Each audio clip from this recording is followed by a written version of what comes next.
Godmorgen, Esben. Godmorgen. Jeg er tilbage fra Esbjerg. Ja, hvordan var det? Jamen, det var godt. Det var jo lidt på en måde besynderligt at tage på tværs af landet til noget, som egentlig ikke var valgkampsrelateret. Jeg var jo med i et arrangement arrangeret af det, der hedder Magtudredningen, som rejser rundt i landet og fortæller om den magtudredning, de er i gang med. Ja. Men det sjove, der skete, var, at når man kommer ud, så sker der jo noget. Jo, altid. Så jeg spacerer fra stationen i Esbjerg og ned mod Musikhuset i Esbjerg, hvor det her skal finde sted. Der går man forbi gågaden i Esbjerg. Og på gågaden, der stod en kandidat og delte brochurer ud.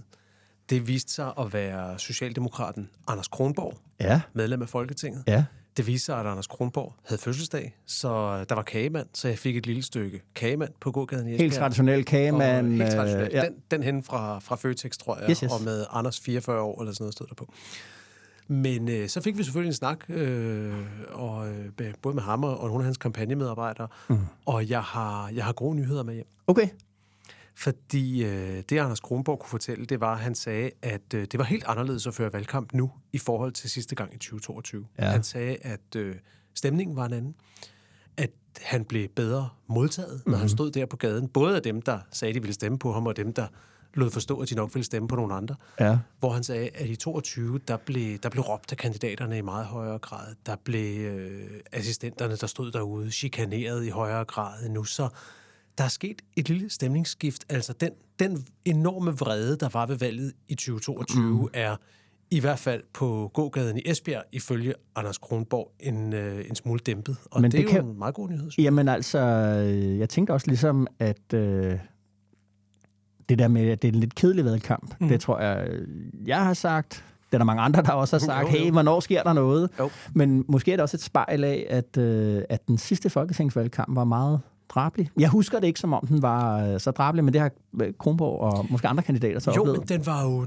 Jeg synes, det man i hvert fald kan huske, jeg stod jo heller ikke på gader og stræder og delte brochurer ud der, men den var jo mere polariseret på den måde, at rigtig meget handlede om denne her dybe mistillid til statsministeren, som mange andre partier havde og gav udtryk for, og som... Altså, der var en vrede i den anden, i den sidste valgkamp, som man ikke finder på samme måde denne her, og det er selvfølgelig på nogen måde lidt mere kedeligt, men måske også meget rart, hvis man er kandidat. Og jeg tror ikke så meget, det handler lige om, at han er social. Ja, det kan godt være, det handler om også, at han er socialdemokrat. Det er meget var dem, der blev ramt af det sidste gang. Det ved jeg ikke, men meget spændende observation i hvert fald. Og det bekræftede det der med 5 minutter ude på en gågade, så lærer man et eller andet om valget, man kan snakke om i hvert fald. Fedt. Ja. Men det, jeg tænkte, vi skulle snakke om i dag, det er jo faktisk også en socialdemokrat, fordi der har jo været... Mette Frederiksen har kørt rundt op i Nordjylland og haft forskellige journalister med ombord på bussen. Og det er der kommet et interview ud af i Politikken, og det andet i Jyllandsposten. Og jeg tænkte på, om vi skulle prøve at tale om, hvad det er, statsministeren siger her en lille uges tid før valget. Ja, jeg synes, det var ret markant. Okay, men lad os tale om det, når jeg lige har sagt velkommen til DK Pol.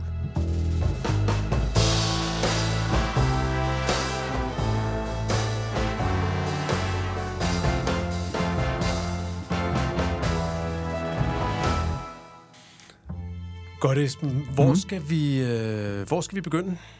Jamen, vi skal begynde der, hvor vi lige skal huske at minde folk om, at i morgen fredag eftermiddag, klokken 3:30? Vi begynder klokken 3. Vi begynder klokken 3. Åbne døre. Vi to er... Det er sådan et langt dekopol arrangement, kan man sige. Vi er værter. Der er en fed debat om uddannelse. Det er en af mine yndlingsemner, når det handler om politik. Det er altid lavt på vælgernes dagsorden, men jeg synes, at det bliver... Men højt på din? Højt på min. Sin Løntofte modererer. Det bliver godt vejr. Det bliver rart at være derinde. Der er åben bar, og jo sidste arrangement i går inden selve folketingsvalget. Præcis. Og det synes jeg bare, at folk skal komme af gårde, som det hedder. Ja, 100%. Kig ind på Altinget. Det har været utroligt både lærerigt og hyggeligt, synes jeg, de 2 seneste fredage. Det bliver det også i morgen. Okay. Så lad os tale om de 2 interviews. Ja. Altså, i Politikken er det sådan, hvad skal man sige, et mere klassisk politisk interview, og hvor den vinkel, de vælger, er, at Mette Frederiksen, hun advarer mod en blå regering, og det kan man sige er jo en ikke særlig overraskende melding fra en socialdemokratisk statsminister nogle få dage før et valg. Hvorfor er det værd at hæfte sig ved det alligevel, synes du? Ja, men det er altså for det første, det vi har talt om løbende her i programmet, denne her bevægelse under valgkampen længere væk mellem Mette Frederiksen og Troels Lund Poulsen. Og så er det jo første gang, at hun selv drager Lars Løkke Rasmussen ind i sin egen kampagne, fordi advarslen er, at Løkke kan gå blot. Ja. Og på den måde kan man ligesom sige, at hun i hvert fald lægger op til, at de sidste 4-5 dage egentlig skal være en konflikt mellem hende og Lars Løkke Rasmussen. Hun har jo ligesom lidt let efter, hvem er fjenden. Og eller i hvert fald, at han skal sættes under pres, og det er sådan et lille budskab fra hende til journalisterne om, nu må I se og få spurgt Lars Løkke, hvad det egentlig er, han vil. Hvad er det, han vil, ikke? Ja. Og samtidig noget andet, som jeg kan ikke huske, om vi har fået talt om det, men det her med, at Mette Frederiksens største problem kan være, at alle folk forestiller sig, jamen Mette Frederiksen bliver statsminister næste gang alligevel. Så derfor så behøves jeg ikke at stemme på hende, hvis man havde de tilbøjeligheder. Jeg stemmer på noget andet for at farve Mette Frederiksen. Det er jo det, hun også er ude at prøve at intervenere i, og sige, hey, jeg kan faktisk godt være på vippen, og den, der kan få mig skubbet ud over afgrunden, det er Lars Løkke Rasmussen. Ja. Hvis man vil have mig som statsminister, skal man stemme på mig, siger hun. Men helt klart, det med Lars Løkke. Samtidig så forstår jeg her fredag, at udover at Løkke vist selv vil holde en slags tale til nationen, så tror jeg også, der kommer sådan en anden form for kaminpassiar med Mette Frederiksen og Lars Løkke, hvor de to skal sidde sammen og tale om verden, som jo så også er en måde at signalere på, hvem der er regeringens tunge, seriøse ministre, og hvor er ham den tredje? Så meget interessant. Men jeg tror, det der med Lars Løkke og hvad han gør, det er jo også et emne, som jeg synes peger ind i noget af det, som jeg i månedsvis har talt om op til det her valg. Altså, jeg har jo med den her valgkamp, at jeg nærmest glæder mig allermest til det, der sker efter valget. Jamen, det er fordi, vi er altinget, Jacob. Vi er tilbage efter. Men det var et forslag. Ja. Og det er i den, klassiske, lidt længere dekopol, vi laver i morgen, om vi ikke skulle tage en snak om det med den kongerunde. Jo. Fordi der er så meget at dykke ned i med den. Hvad er det med den kongerunde? Er det overhovedet sikkert, at vi får en? Ja. Hvis vi får en, hvad kommer det så til at betyde? Og især, hvad kommer det til at betyde, hvis det ikke er Mette Frederiksen, der bliver kongelig undersøger i første omgang? Det tror jeg, vi skal prøve at dykke lidt ned i morgen. Fedt. Så har Mette Frederiksen også været i Jyllandsposten. Og de laver et godt greb, synes jeg. Fordi, som jeg forstår det, så er det jo ikke på hendes initiativ, men på Jyllandspostens initiativ, at de siger til hende, vil du ikke gøre, ligesom du gjorde i sidste valgkamp, og fortælle os, hvad er dit program for de første 100 dage, hvis du bliver statsminister? Ja. Og det går statsministeren med på, og hun har tydeligvis forberedt sig. Så hun kommer med 6 punkter til dem og siger, her er de 6 punkter, som jeg vil have fokus på i de første 100 dage i en ny regering. Ja. Og det sådan set må man forstå, uanset om det er en regering, der peger mod midten eller mod venstre. Ja. Og hvis man lige skal opremse dem, så siger hun, at det er håndtering af Grønland fortsat, hele krisen med USA. Jo. Det er den udvisningsreform, som blev fremlagt inden valget, men ikke nåede at blive vedtaget. Det er fødevarechecken, som er vedtaget. Det var det sidste, der skete, inden valget blev udskrevet, men at den ligesom skal bringes ud, og hun tilføjer til det punkt, at der skal kigges på det med de benzin- og dieselpriser. Så hun åbner for en eller anden form for lempelse, så danskerne ikke bliver ramt så hårdt af de her stigende benzin- og dieselpriser. Yes. Så siger hun akutplan for psykiatrien, lidt ligesom man lavede en akutplan for sundhedsvæsenet. Efter sidste valg skal der nu være en akutplan for psykiatrien. Det er sådan noget, man ikke har hørt så meget om i valgkampen, men det står altså på hendes liste. Ja. Så siger hun sprøjteforbud, det har vi hørt rigtig meget om i valgkampen. Det står på hendes liste. Og til sidst nævner hun noget om folkeskolen. Og meget interessant, at hun ikke sådan siger, inden for 100 dage skal vi have vedtaget grænsen på lilleskolen med 14 elever i klasserne.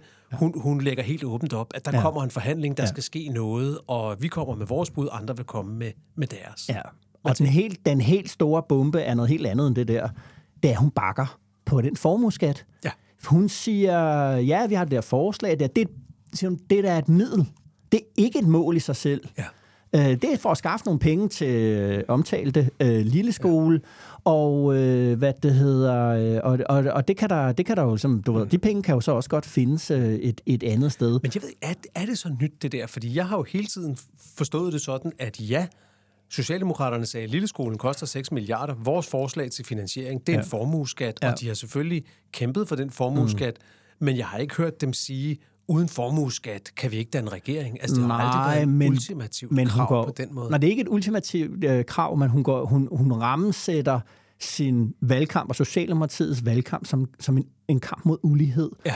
Og hele indflyvningen til det, en nytårstale, hvor hun taler om kapitalkoncentration, altså at meget velstand er koncentreret på få hænder, gør det igen på de radikales nytårsstævne og rammesætter fra sin tale fra Folketingets talerstol, at der er et ulighedsproblem i Danmark. Og det er jo det, hun siger nu, at det ulighedsproblem, tralalala, hvis du kigger ned over 6-punktslisten her, så er der punkt nummer 3. Ikke punkt nummer 1 eller 2, punkt nummer 3. Ja. Og det er så fødevarechecken. Jamen, den er vedtaget, og er jo, uanset hvad man ellers mener om den, et engangsforetagelse. Ja. Og så er det noget med benzinpriserne, hvor det man må forstå, det er jo lidt luftigt, hvad det er for nogle løsninger, der svæver rundt, men det er vel også noget midlertidigt, vi taler om. Så hvis vi taler om den overordnede lighedsdiskussion, så er den ude af hendes top 6. Ja, og hun lægger den også ned, som hun siger jo bare, at det der er det skønne, siger hun, ved formueskatten, det er, at den kan gøre noget ved den der ulighed. Men det er ligesom om, at selve målet, altså hun siger simpelthen også, at gøre noget ved pensionsalderen, det er et mål i sig selv. Det er det her med formueskatten, og det med dermed, vil sige, uligheden, ikke? Så alt det, man har gået og været glad for over i Enhedslisten, over hos SF, om at nu havde vi endelig en socialdemokratisk statsministerkandidat og formand, der satte ulighed til diskussion. Det bliver altså pakket ned i en sidebemærkning her. Jeg er her senere i dag inviteret til et arrangement på Arbejdermuseet, som Peter Hummelgaard har lavet, hvor de har fået Financial Times kommentator Martin Wolf, ham der kommenterer på økonomi, skriver om økonomi, et kæmpe navn, kæmpe stjerne. Jeg var sådan helt, wow, han er fed, ikke? Hvad tænker de derovre nu? Statsministeren siger, formueskat, småmuskat, altså hvis vi kan finde pengene på en anden måde. Det er for mig at se, hvis det ikke er en slip of the tongue, og det tror jeg ikke, Mette Frederiksen gør, så er det også fra øverste hold en socialdemokratisk formand, som indrømmer, at den diskussion om formueskat, det er ikke et vinderkort mere i hvert fald. Nej, og hvordan skal dem på venstrefløjen, der håber at danne regering med Mette Frederiksen, eller som hendes grundlag, hvordan skal de reagere på det her? Synes du, hvordan skal de forstå det? Ja, det er i hvert fald med en vis gru. Det er vel også et udtryk for en socialdemokratisk formand. Begge interviews, der sidder og kigger på de der meningsmålinger, og konstaterer, at der er ikke sket noget. Man ligger stadigvæk der 20-21%. Og det der med det røde flertal, det er vel det, der bliver signaleret, at det er hun ikke så sikker på. Jeg synes jo, jeg er helt enig i din tilgang, at det, man også skal kigge på, når man ser sådan en liste, det er, hvad mangler der på listen? Ja. Og det, der især springer i øjnene, det er selvfølgelig, som du siger, det er noget om skat. Det var det slagnummer, Mette Frederiksen havde med på talerstolen, da hun udskrev valget. Nu er det ikke engang med i hendes 100-dagsplan. En anden ting, der mangler, som du også lige var inde på, pension. Ja. Det er heller ikke nævnt. Det var jo også en kæmpe ting, og der har været varmet op til det her. Hvad skulle være pensionsvalget, og hvad skulle der ske? Ja. Der er kommet modeller. Og hvad hedder det? Og så er der jo faktisk heller ikke rigtig noget om klima, kan man sige. Der er selvfølgelig det der sprøjteforbud, og man kan sige, at hele det område, der går fra sprøjteforbud over diskussionen om vores svineindustri og til de overordnede klimamål, der er selvfølgelig nogle forbindelseslinjer imellem dem. Ja.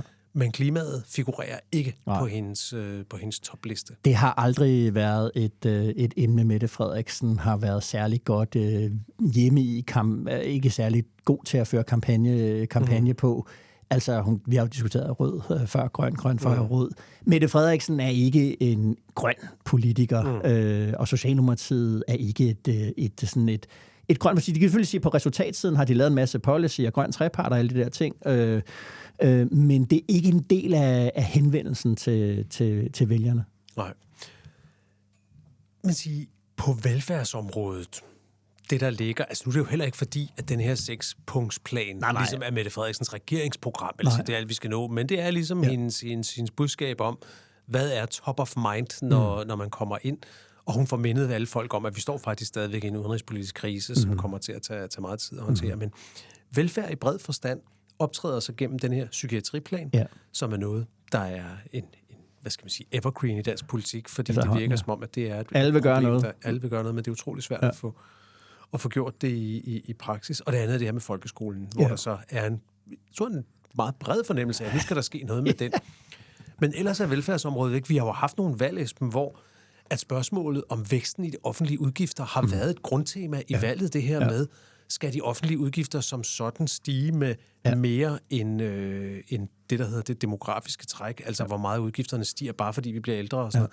Den diskussion er næsten væk fra den her valgkamp. Jamen altså, når du har to borgerlige partier, Venstre og Liberal Alliance, hvor Liberal Alliance helt står, det er blevet lidt uklart for mig, men Vanopslagh var ude i et temmelig langt interview og sige, jamen det kunne godt stige. Der var også lidt til skattelettelser. Venstre har været ude og slå sig selv fast også. Det er ikke en brudlinje længere i dansk politik. De så, hvad der skete i den første debat i seneste valgkamp, da Søren Pape Poulsen lancerede sine store offentlige besparelser, og Mette Frederiksen temmelig manipulerende sagde, hvem er de 40.000, der skal fyres, som han ikke rigtig lige kunne svare. Han kunne ikke svare, og så blev de konservative fanget i, at det ikke var 40.000, men 37.000, og altså, det gik helt skævt for dem, Okay, så meget om Mette Frederiksen. Ja. Hvad bruger du de sidste dage her i valgkampen på? Jamen altså, vi træder ind i det, man i cykelsporten kalder den absolute finale. Ja. Og det har ikke bare noget at gøre med, at nu er der kort tid til det bliver afgjort. Mm-hmm. Det har også noget at gøre med, at vi ved jo, at mange træffer først deres endegyldige beslutninger om, hvem det vil stemme på i de sidste 48 timer. Mm-hmm. Og det er jo også derfor, at de målinger, vi har og alle har, det er det grænsalt, vi skal tage dem med. Det er, at der er mange bløde tvivlere. Altså folk, der siger, ja, men jeg stemmer nok socialdemokratisk, eller Venstre, eller hvad det nu er, men ender måske med at træffe en anden beslutning i de sidste 48 timer, fordi nu trænger den her. Nu skal man op og sætte krydset, ikke? Ja. Og der bliver det bare interessant at se det her, hvad de i amerikansk politik kalder the October surprise, eller et eller andet. Opstår der noget her i slutningen? Folk er trætte, kampagnerne er trætte. Det er nu, der kan blive lavet de der fejl, som vi kommer til at huske, eller der opstår de her emner, som vi kommer til at huske 26 valget for, ikke? Jeg blev overrasket over, at det her med Troels Lund Poulsen, der afskriver at gå i regering med de radikale Venstre. Det gjorde han jo før, han vidste, at valget blev udskrevet, og jeg er sikker på, at han mener alle de ting, han siger om de radikale, men er det nu lige så smart at sige her på falderebet? Du henviser til det, han fik sagt i TV2-programmet Højskolen, som så var optaget, inden valget var udskrevet. Så da det blev optaget, vidste Troels Lund Poulsen formentlig, eller med ret stor sikkerhed, ikke lige præcis, hvornår valget ville komme. Og der sidder han i en tæt-a-tæt med Pia Olsen Dyhr, og får sagt, at han ikke kan forestille sig at gå i regering med de radikale. Ja. Det, der overraskede mig mest, var den begrundelse, han kom med. Ja. Det var, at det var fordi, at de radikale havde forladt regeringsforhandlingerne på Marienborg, og derfor kunne han ikke rigtig stole på dem længere. Ja. Og af alle de begrundelser, han kunne have valgt, synes jeg, det der er den mest mystiske og temmelig tyndbenet forklaring, fordi, altså, who cares? Ja, og det har jo lidt været Troels Lund Poulsens akilleshæl i den her valgkamp, da han havner meget hurtigt i at tale om sådan noget Christiansborg-proces, når han skal, altså ligesom det der med drikkevandet, og så er han sur over, at Heunicke er inde og fortælle fra regeringsinterne møder, og sådan, man tænker, ja, men hvad synes du om emnet? Og det var det her også, det var sådan, at det er det, alle render rundt her det sidste, det har været et fast talepunkt igennem de sidste 3,5 år, det er det der radikale, hvorfor de ikke med, og de sprang i målet, og de har ikke, Lidegaard mangler det iskolde stål, og alle de der ting i maven, men det er jo ikke noget, der fortæller noget, og samtidig må man sige, at han, vi kan jo meget let havne i en ny midter konstellation, hvor han er nødt til, hvis han vil have regeringsmagt, og gøre det sammen med Martin Lidegaard. Så det er en underlig ting at sige. Det taler ind i den bevægelse, der har været her i valgkampen, og lad det være sidste pointe i dag, den der bevægelse af, at valgkampen har talt midterpartierne meget længere væk fra hinanden, også længere væk, end jeg måske egentlig havde regnet med på forhånd. Fedt. Okay, ved du hvad, vi skal jo forberede en lang udsendelse til i morgen, og alle mulige andre ting, så nu siger vi tak for nu, og vi ses i morgen til noget podcastoptagelse, og med lytterne i morgen eftermiddag i Altingens Gård. Fedt. Tak. Hej.